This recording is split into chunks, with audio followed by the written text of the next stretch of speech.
Are you ready to master Capcut in minutes?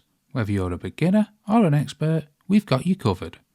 This is part of our library of quick Capcut tutorials for easy editing solutions.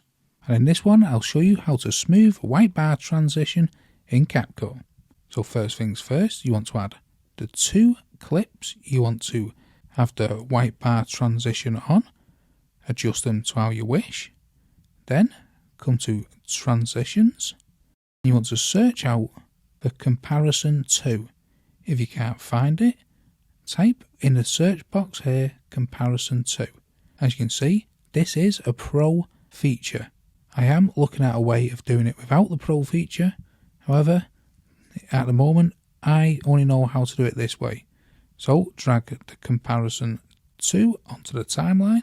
You can adjust the length by dragging it left or right. And that's how to do the smooth white bar transition in Capcut. You've experienced a quick Capcut tutorial, but the journey doesn't end there. Dive deeper into the world of Capcut with our dedicated playlist of tutorials designed to make your editing experience smoother and more efficient. Learn everything from basic edits to advanced techniques that will take your videos to the next level. So, what are you waiting for? Click the link in the description below or on screen now to start watching. And don't forget to hit that subscribe button for more helpful content.